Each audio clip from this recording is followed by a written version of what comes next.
He'd worked the overnight ER for 11 years. He knew every sound that building made, every shadow in every hallway, every nurse who walked those floors at 3 in the morning. But that Tuesday, that one specific Tuesday, he filed his resignation letter before the sun came up. He never told anyone why. Not his wife, not his supervisor, not even the chaplain who sat with him in the parking lot for 40 minutes while he stared at nothing. Whatever he saw in room 7 that night, he carried it home in silence and never went back. My name is Mubarak, and what you're about to hear are stories from the people who work through the dark so the rest of us don't have to. These are the accounts they never filed in any report. These are the things they saw when no one else was watching. Turn off your lights, get comfortable, and try not to think about what's standing in your hallway right now. The man who told this first story asked me not to use his real name, so I'll call him Daniel. Daniel spent 14 years working the overnight shift at a mid-sized regional hospital in rural Ohio.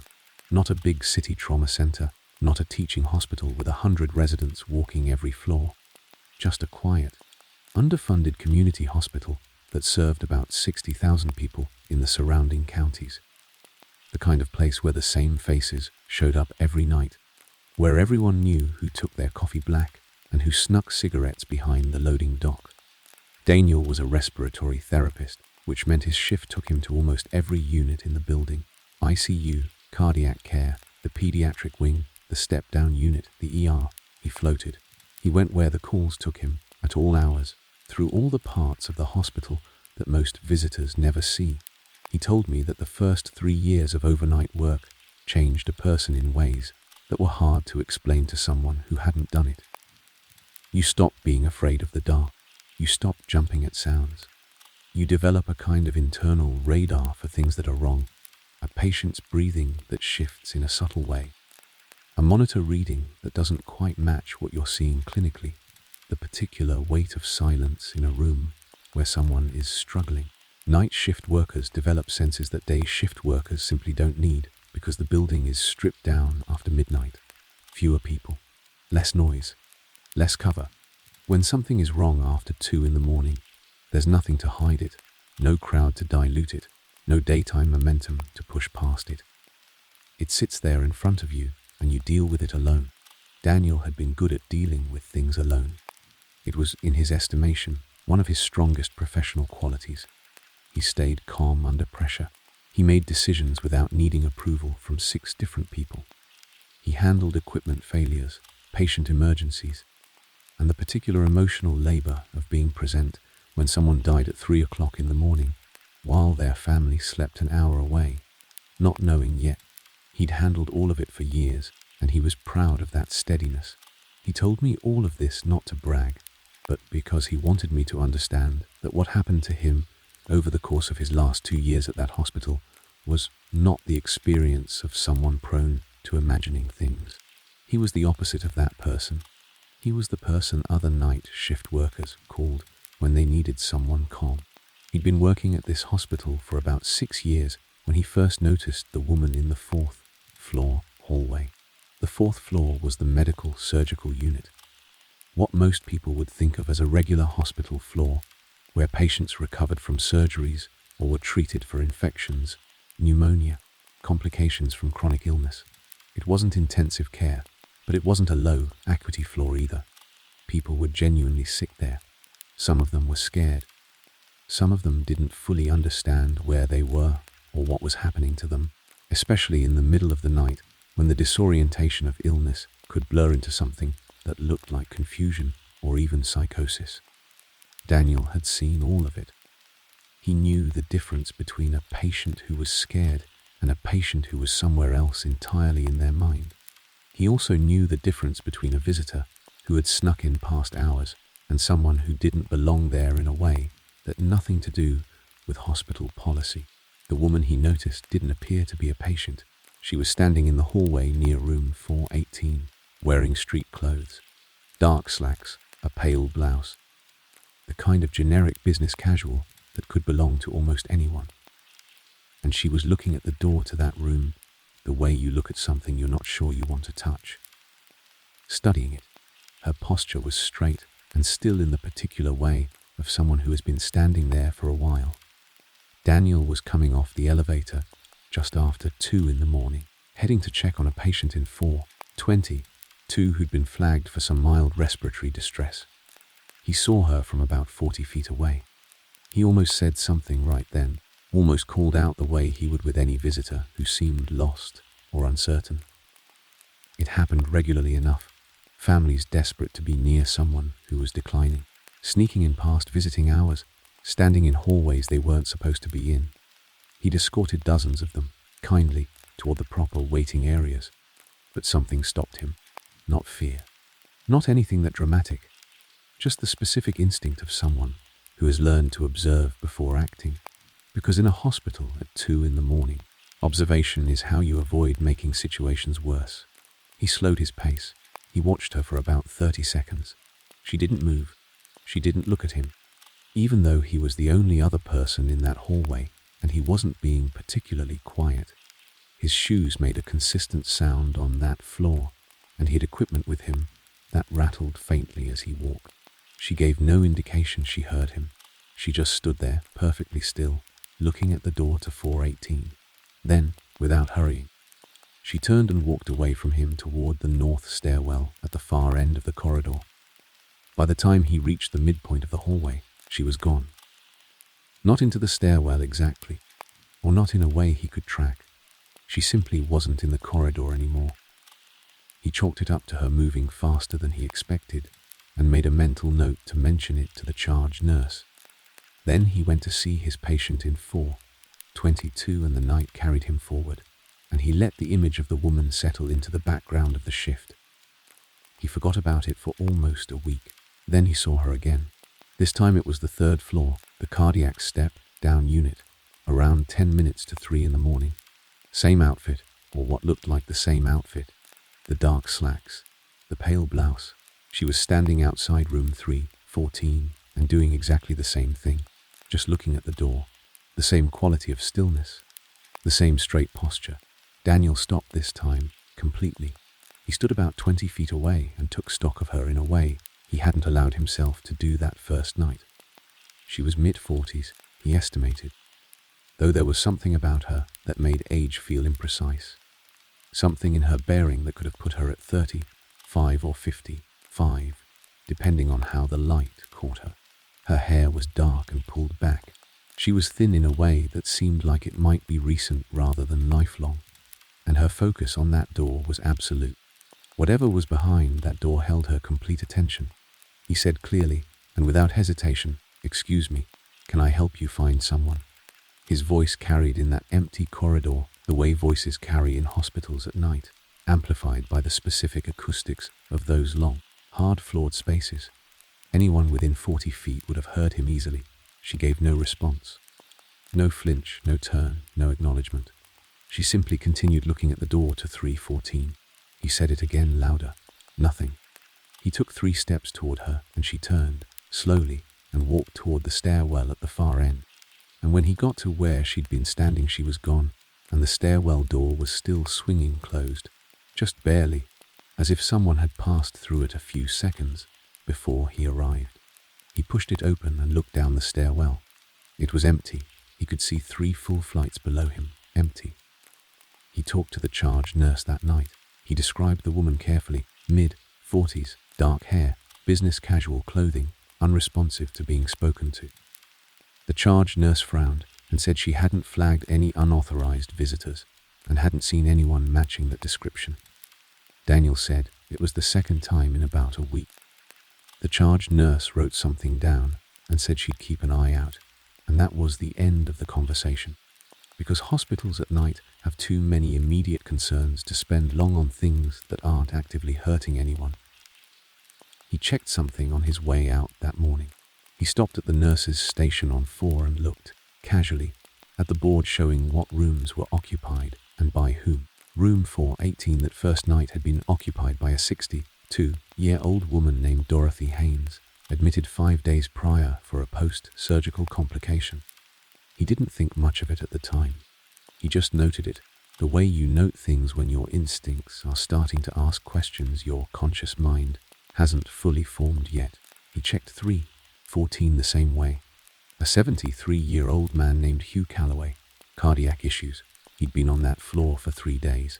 He kept his notes in his head. He didn't write them down yet. There was nothing to write down. Just a woman he'd seen twice, near 2 rooms, who hadn't responded when he spoke to her and who disappeared when he moved toward her. That wasn't a pattern. That was a coincidence and a weird night, and probably a family member with grief that made her behave oddly. He'd seen grief do stranger things than stand silently outside a hospital room door. 2 weeks later, he saw her a 3rd time. This time he was ready. He'd started being more alert when he came off the elevators on the upper floors, not as a deliberate plan exactly, but as the kind of heightened awareness you develop when something has registered in the peripheral parts of your brain, even if your conscious mind isn't fully engaged with it yet. He spotted her on the 2nd floor, which was mostly administrative offices and the lab, areas that were largely empty overnight.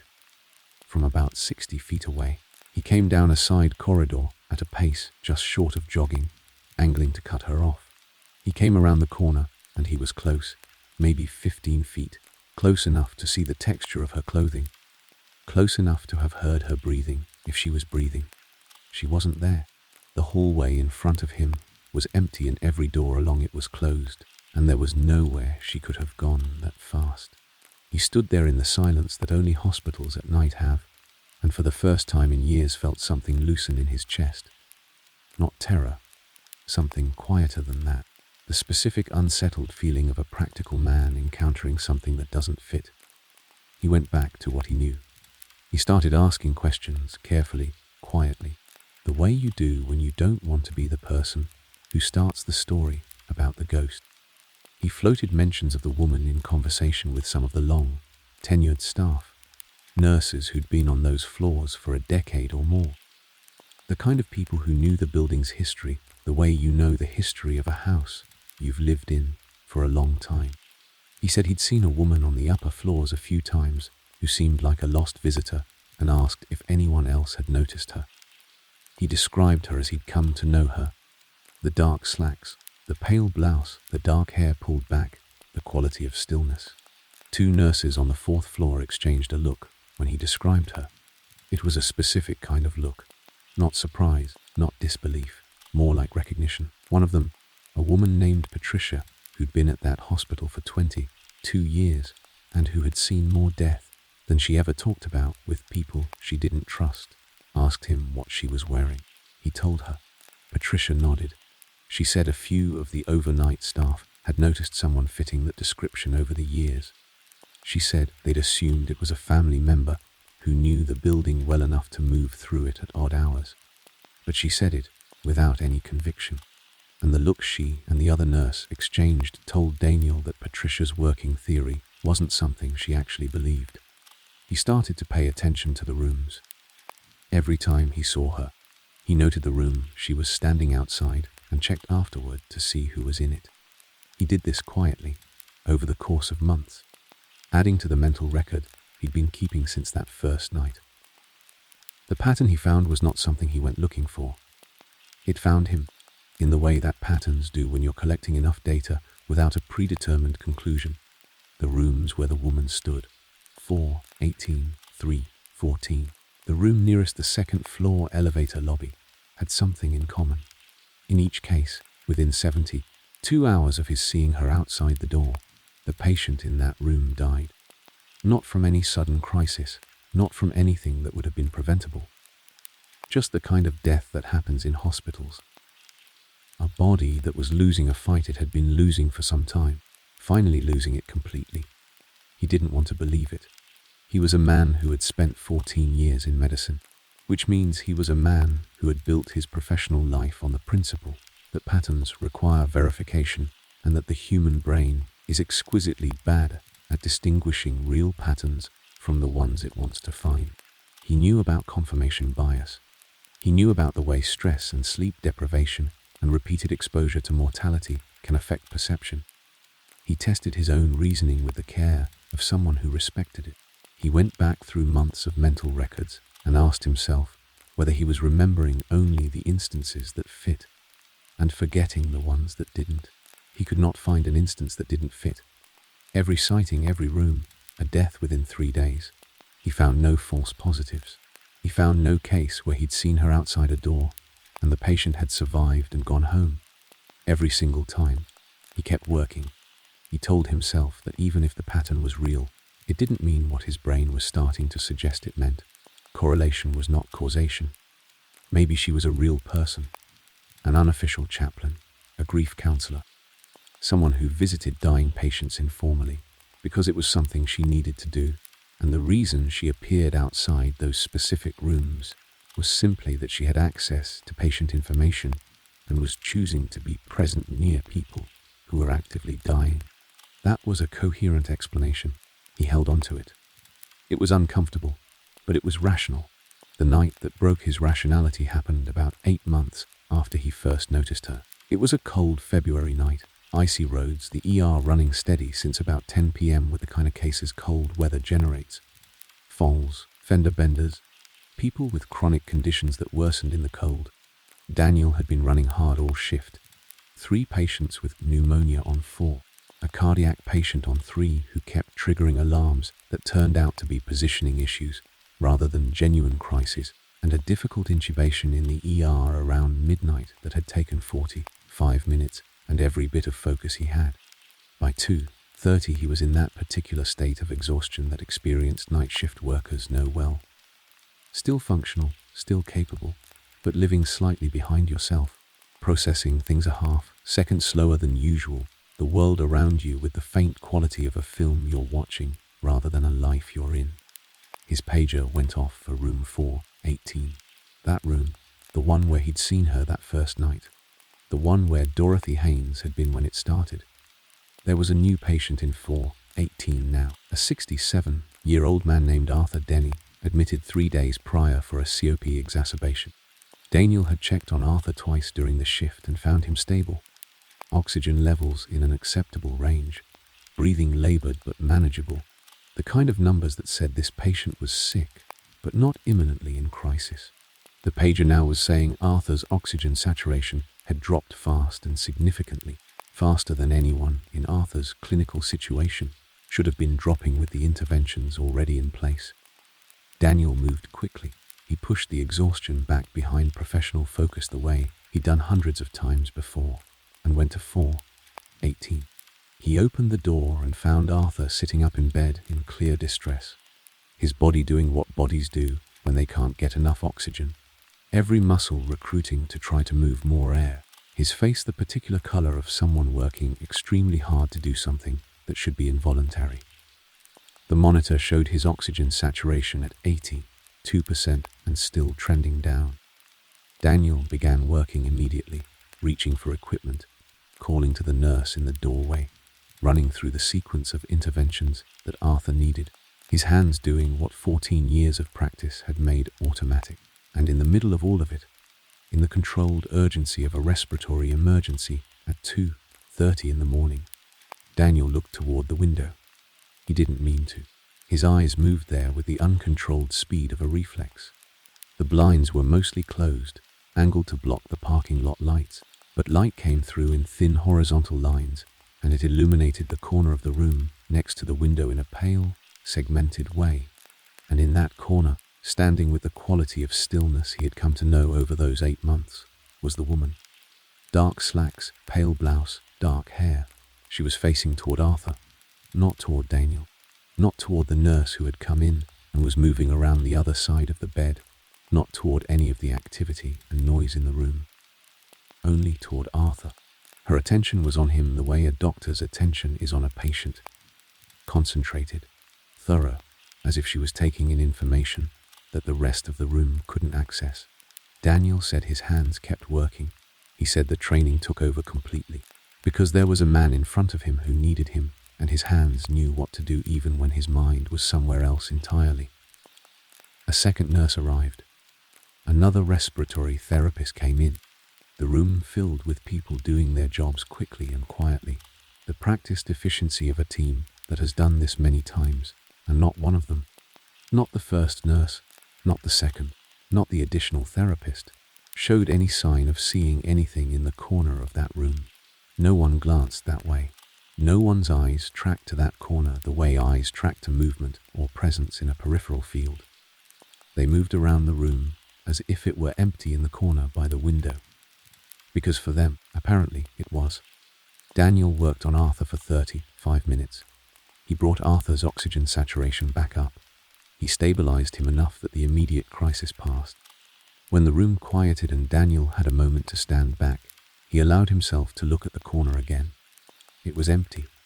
The light came through the blinds in the same thin, horizontal lines, and there was nothing in that corner but the wall and a small table with Arthur's water and a get well card from someone named Helen. He stood there for a moment looking at nothing, and then he helped finish the documentation and went back to his other patients. He didn't sleep when he got home. He sat in his car in his driveway and tried to make the rational explanation fit, and it didn't fit anymore. A real person, an unofficial visitor, a chaplain type figure who happened to appear in rooms where patients were dying. That explanation required her to be in the room during an emergency, unseen by 4 medical professionals. It required her to have appeared and disappeared without using the door. It required her to have been visible to only one of the 5 people in that room. The explanation was dead. He didn't replace it with anything that night. He just sat in his car and felt the specific weight of something he couldn't put down. He went back to work. He kept going back because Daniel was not the kind of person who ran from something he didn't understand, and because he had a family and a mortgage, and because part of him believed that if he kept watching he'd eventually find the answer that made it all make sense. The woman didn't appear for 3 weeks after the night in 418. Arthur Denny recovered and was discharged, which surprised Daniel more than he wanted to admit. He'd expected Arthur to die. The woman had been in his room. The pattern said Arthur should die. Arthur didn't die. He went home and his wife Helen took him home, and he sent a card back to the nursing staff a week later. Daniel re-examined his pattern. He went back through all his mental records again, and for the first time found an anomaly. A case where he'd seen the woman and the patient had survived. He felt a complicated mix of relief and disorientation, because a broken pattern is both better and worse than a consistent one. Better, because maybe it wasn't what he'd thought. Worse, because now he had no framework at all. Arthur Denny came back 6 weeks later. Another exacerbation, worse than before, admitted through the ER on a Tuesday night. Room 418 was open, and he was put there. Daniel found this out at the start of his shift and went to see Arthur early, just after midnight. Arthur was awake and in modest distress but stable enough to talk. He was the kind of man who'd worked with his hands his whole life, a retired machinist, and he met difficulty with a particular flat practicality that Daniel found genuinely comforting. They talked for a while. Arthur said his lungs had been giving him trouble since a bad winter 20 years back, and he'd always known they'd be the thing that took him out eventually. He said he'd had a good run. He said it the specific way that people say it when they've made real peace with something rather than just performing peace for the benefit of the people around them. Daniel left Arthur around 12:30 and went through his other patients. He answered his pager at 1:15, at 1:50, at 2:30. A quiet enough night by the standards of overnight shifts, the kind of shift that lets you breathe between calls. And then at 3:17, his pager went off for 4:18. He ran, not literally, not the full sprint that would alarm the patients in nearby rooms, but the fastest walk that hospital corridors allow. The quick step of someone who knows time is the variable. He pushed through the door to 4:18 and found Arthur in serious distress, his oxygen dropping through the 80s and heading for 70, his body working hard and losing ground, his eyes frightened in the way that people's eyes are frightened when they know what's happening to them and cannot stop it. And in the corner by the window, the woman, standing where she'd stood before, facing Arthur, with that same concentrated attention, the same absolute stillness, the same pale blouse, same dark hair, same quality of presence that felt both real and impossible. This time Daniel looked at her while he worked. He didn't look away. He met the situation with both, his hands on Arthur, his eyes on the corner, and the split attention took everything he had. She stood through the nurse entering, through a second team member arriving, through the escalation of the intervention as Arthur's numbers refused to stabilize. She stood through all of it without moving, without shifting her gaze from Arthur, without acknowledging anything else in the room. And then, at some point in the progression of the next 40 minutes, Daniel looked at the corner and she was gone. He hadn't seen her leave. She was there and then she wasn't.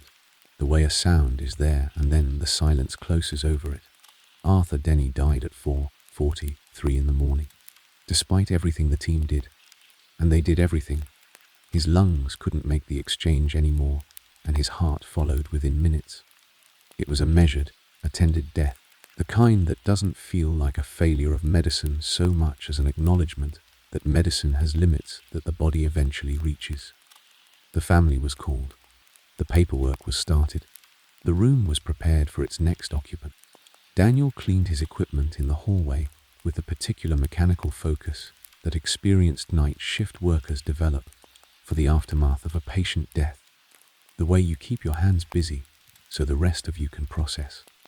When he looked up from his equipment, the woman was standing at the far end of the corridor, near the nurse's station, 30 feet away, not facing a door this time, facing him, looking directly at him with the same attention she'd given to Arthur, concentrated, thorough, taking in information. He had time to look back at her properly, without an emergency pulling his focus elsewhere, and he saw her face clearly for the first time. He told me she didn't look frightening. She looked tired, the way people look when they've been doing something demanding for a very long time. There was something in her expression that he would have called grief, if he'd had to name it, though it wasn't the acute grief of loss. It was older than that, the settled, worn-in grief of something that has been true for so long it's become part of how a person carries themselves. She looked at him for perhaps 10 seconds. Then she turned, walked into the north stairwell, and the door closed behind her. Daniel stood in the hallway outside 4:18 until the morning shift started to arrive. He filed his resignation paperwork before 8 a.m. He cleaned his locker. He said goodbye to 2 nurses he trusted and told them he was taking a job closer to home, which was not true. He got in his car and drove to a diner and drank 3 cups of coffee and thought about everything. He told me he didn't leave because he was afraid of her. He left because of what he understood after 14 years in medicine combined with what he'd seen over those 8 months.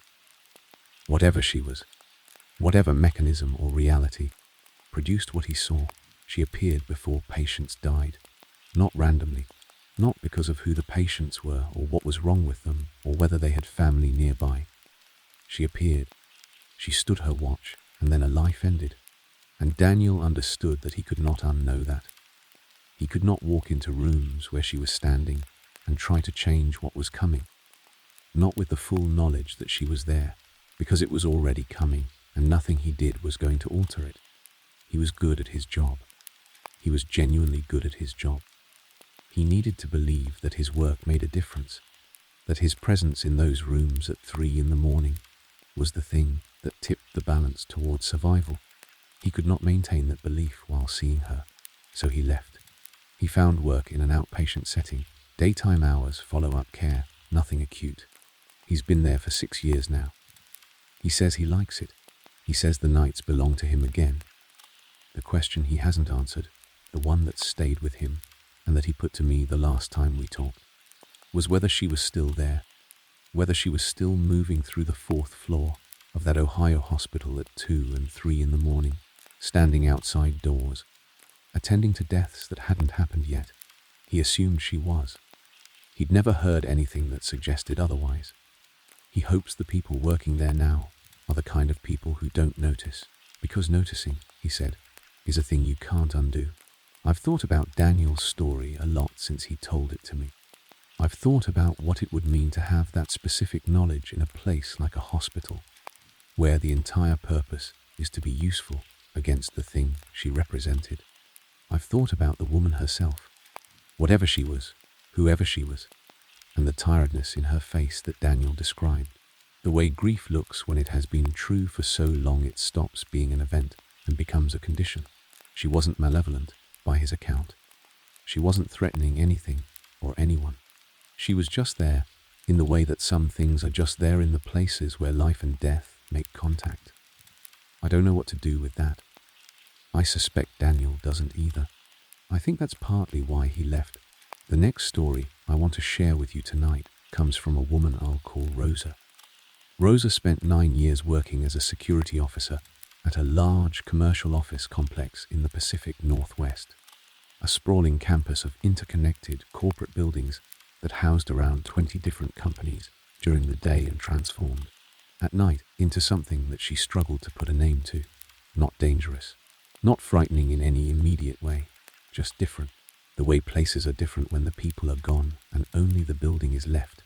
She started that job at 26. Practical reasons. The pay was decent. The overnight schedule suited her family situation.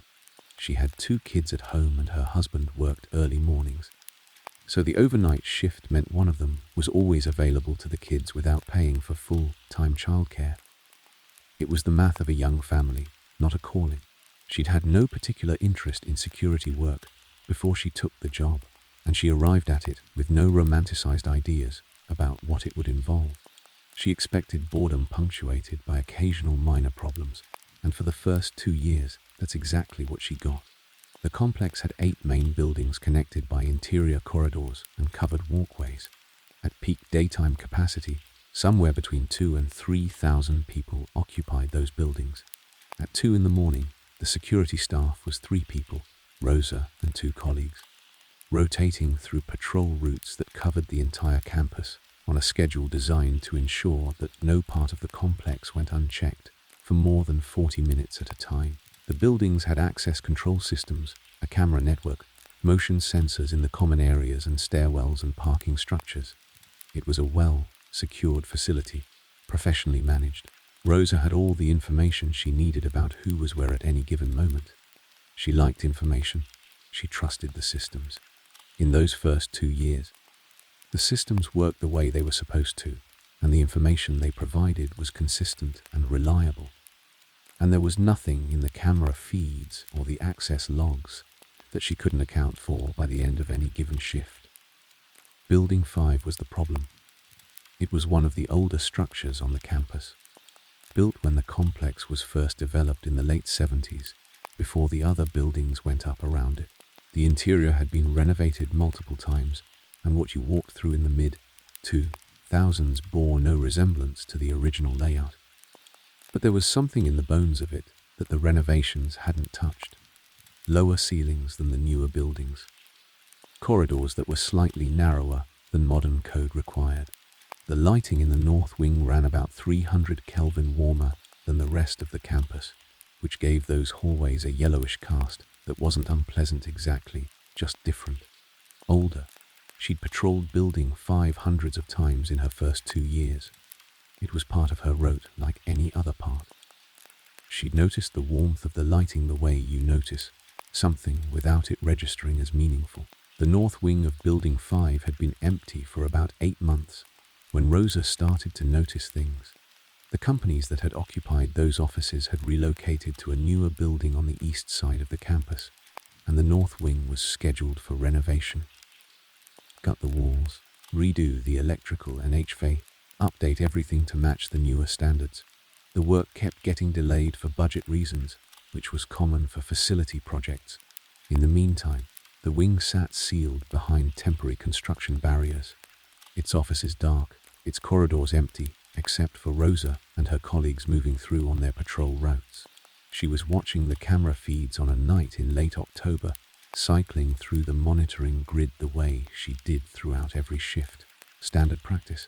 You watched each feed for 30 seconds, noted anything unusual, moved on. The camera covering the second floor north wing corridor was a wide-angle unit mounted at the south end, covering about 60 feet of empty hallway. Rosa paused on that feed because something caught her eye. Not something moving, something static. There was a shadow on the floor of that corridor that she couldn't place. A long, thin shadow falling across the hallway from the right side of the frame. The kind of shadow that a person standing in a doorway would cast. The problem was that the doorways on that side of the corridor were sealed. The renovation barriers were solid, composite panels bolted to the original door frames. There was nothing on the other side of those panels except empty office space, disconnected from the corridor. There was nothing that could be standing in or near those doorways and casting a shadow into the corridor. She looked more carefully. She zoomed the feed as much as the camera allowed and examined the shadow for anything that could explain it.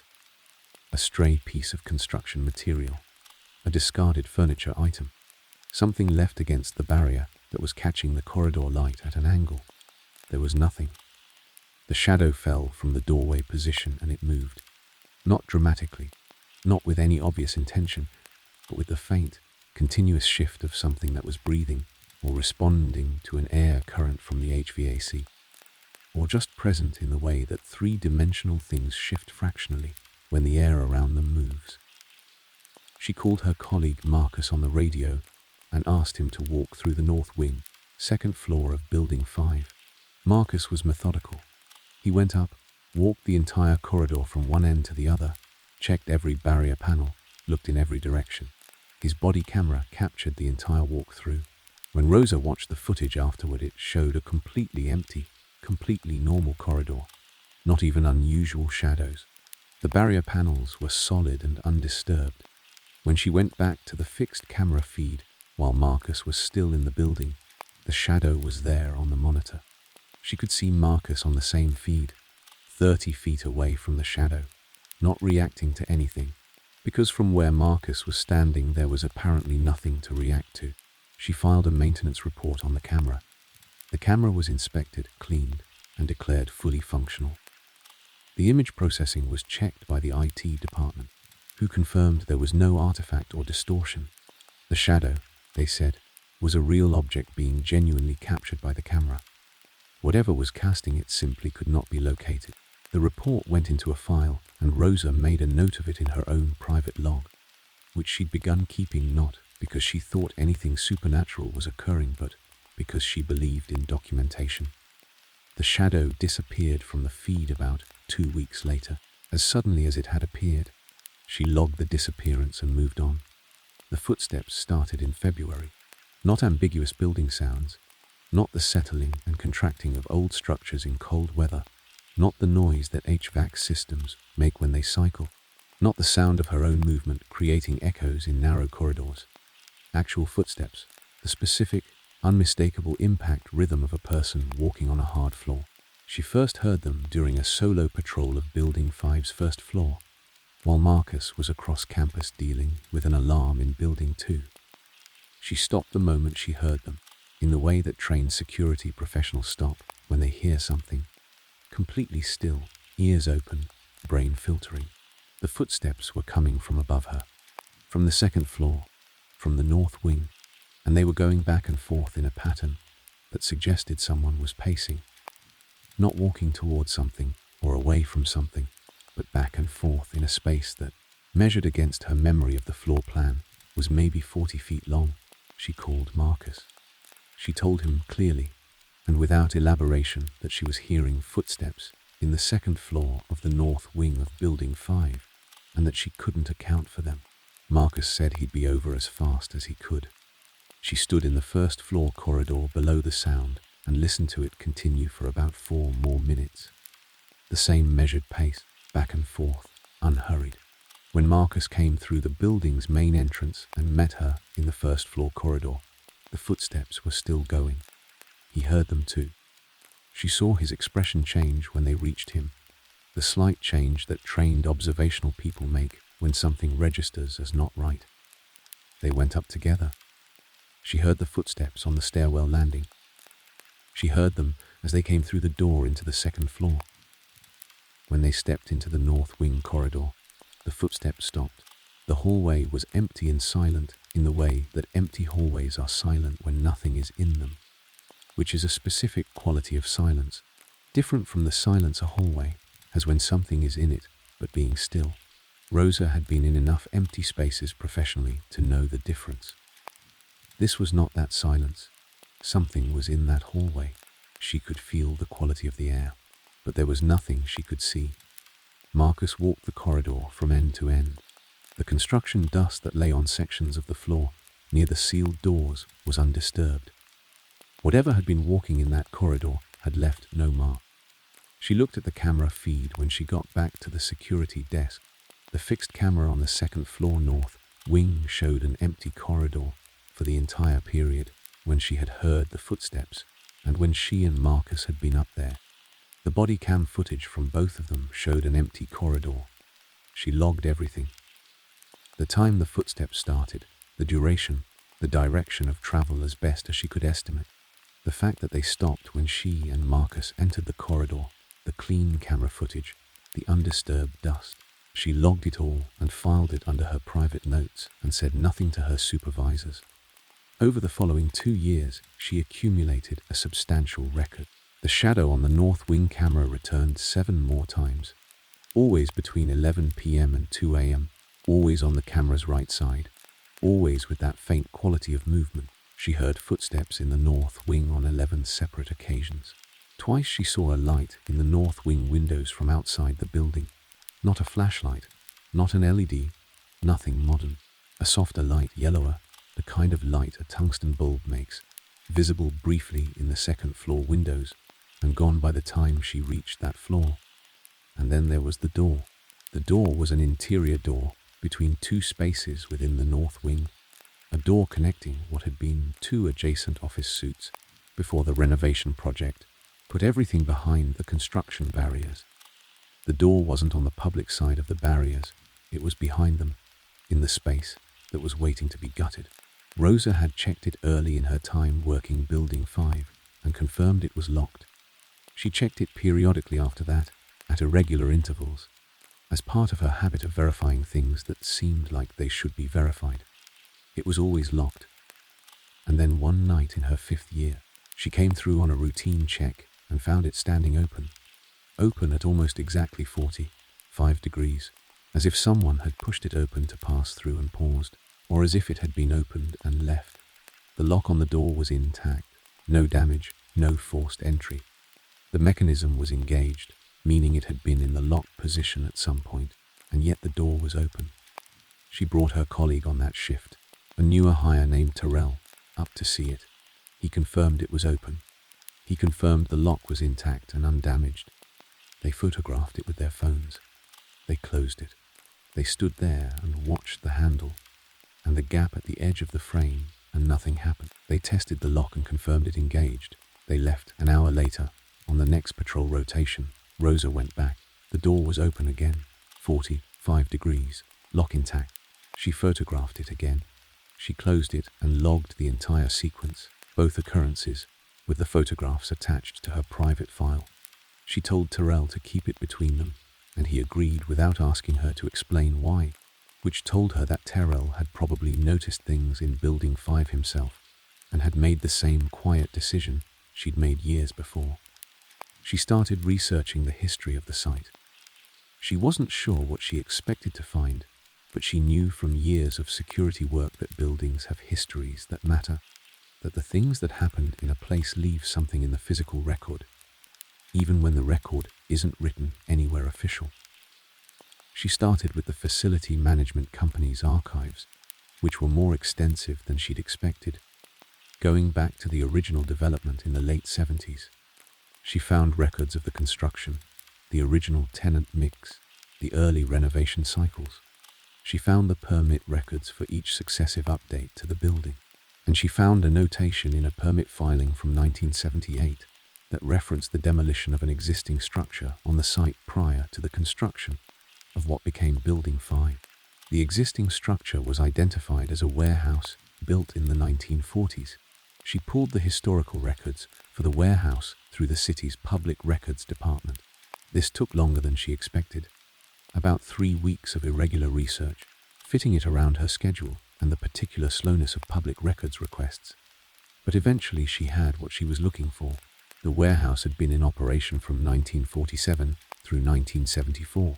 Industrial storage, manufacturing support, the kind of facility that exists in the undocumented substrate of a city's economic history. And in the records from 1961, she found what she'd been looking for without knowing she was looking for it: an accident report. A partial roof collapse in the warehouse's northwest section during routine maintenance work on a Wednesday morning in April 1961. 2 workers had been inside. Neither had survived. Their names were in the report: Edward Marsh, 41 years old, and his younger brother Robert Marsh, 33. She sat with that for a long time. 2 brothers who had died in the northwest section of a warehouse that had stood on the site of what was now the north wing of Building 5. She thought about the footsteps going back and forth, about the shadow that appeared and disappeared, about the light in the windows. She thought about the voices. The voices were the last thing that happened before the renovation finally began, and they were the thing that changed how she thought about everything that had preceded them. It was a Tuesday night in early March, quiet campus, nothing unusual flagged anywhere. She was doing a solo patrol of Building 5's first floor, just after 1 in the morning, moving through the main corridor in the way she'd moved through it hundreds of times, when she heard something she hadn't heard before in that building. Not footsteps, not the mechanical sounds of old structures or the distant traffic filtered through thick walls. A voice, just barely audible, coming from above her, from the second floor of the north wing, with a low, murmuring quality, like someone speaking very quietly in a space that amplified rather than absorbed sound. She stopped immediately and angled her head toward the ceiling and listened with the focused intensity that years of security work had developed in her. The voice continued for about a minute. She couldn't make out words. The acoustic properties of the building absorbed the content and left only the tone. Male, low, the cadence of speech rather than the meaning of it. A conversational rhythm. Then a second voice joined it. Also male, also low. The 2 voices ran together for about 30 seconds, overlapping the way 2 people overlap when they're having a real conversation rather than talking in turns. The way brothers might talk when they're not performing the conversation for anyone else's benefit. Then they stopped together, at the same moment, as if a signal had been given that Rosa couldn't perceive. She called Marcus. She told him clearly what she'd heard. She said she had heard 2 male voices in the second floor, north wing of Building 5, and that she was going to wait for him before going up. Marcus arrived in about 6 minutes. She had not gone upstairs. She stood in the first floor corridor beneath where the voices had been, and she did not go upstairs. She told me this was the only time in 9 years of overnight security work that she had chosen not to investigate something that required investigation. She stood there and waited for her colleague and tried to understand what had stopped her, because she was not a person who was stopped by things. And she found the answer quickly. Everything else, the shadow, the footsteps, the light, the doors, had felt like memory, like the impression that events leave in materials, the way heat lingers in stone after the sun goes down. The voices sounded like something else. They sounded like presence. They sounded like the difference between a photograph of someone and the person themselves. She and Marcus went up together. The corridor was empty. The dust was undisturbed. The cameras showed nothing. The voices didn't return that night. Rosa went home when her shift ended, and she sat in her kitchen and drank tea and thought about 2 men named Edward and Robert who had died together in a building that no longer existed, in a place where a different building now stood, and who might or might not have been in the second floor corridor above her in some form she could not define or verify.